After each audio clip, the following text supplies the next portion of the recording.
different leaders around the world. So I know we have to be able to both stand our ground when we must and find common ground when we can. That's how I could work with Russia to conclude the New START treaty to reduce nuclear stockpiles, and with China to increase pressure on North Korea. It's how our diplomats negotiated the landmark agreement on climate change, which Trump now wants to rip up.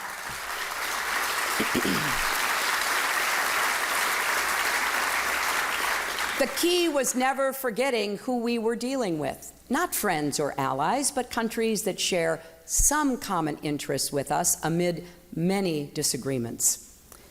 Donald doesn't see the complexity. He wants to start a trade war with China. And I understand a lot of Americans have concerns about our trade agreements. I do too. But a trade war is something very different.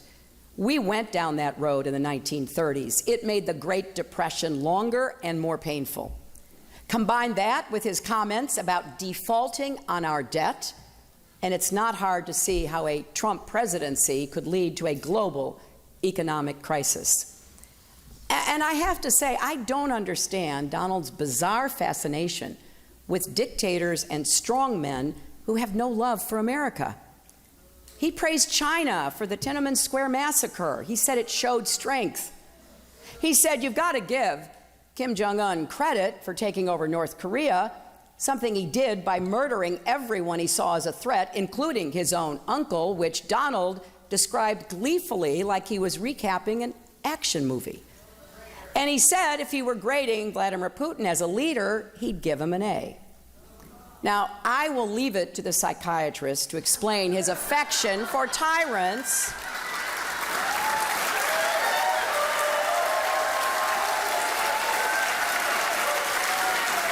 I just wonder how anyone could be so wrong about who America's real friends are.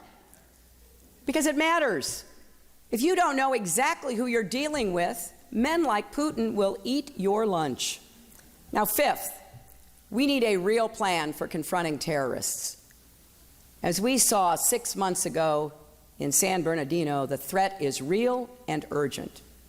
Over the past year, I've laid out my plans for defeating ISIS.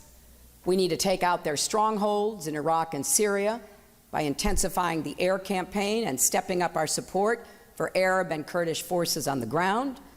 We need to keep pursuing diplomacy to end Syria's civil war and close Iraq's sectarian divide, because those conflicts are keeping ISIS alive.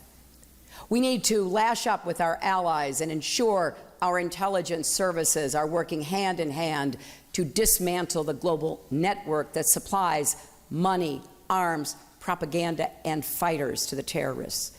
And we need to win the battle in cyberspace.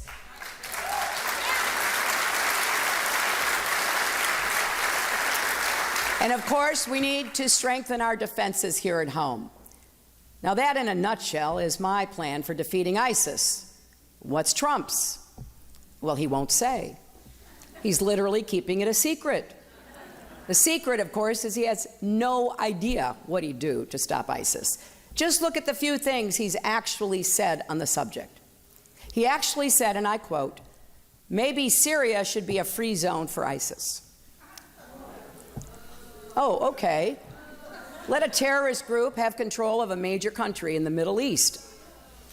Then he said we should send tens of thousands of American ground troops to the Middle East to fight ISIS. He also refused to rule out nuclear weapons against ISIS, which would mean mass civilian casualties. It's clear he doesn't have a clue what he's talking about, so we can't be certain which of these things he would do. But we can be certain that he's capable of doing any or all of them. Letting ISIS run wild, launching a nuclear attack, starting a ground war, these are all distinct possibilities with Donald Trump in charge. And through all his loose talk, there's one constant theme: demonizing Muslims and playing right into the hands of ISIS. His proposal to ban 1.5 billion Muslims from even coming to our country doesn't just violate the religious freedom our country was founded on. It's a huge propaganda victory for ISIS, and it alienates the very countries we need to help us win in this fight. A Trump presidency would embolden ISIS.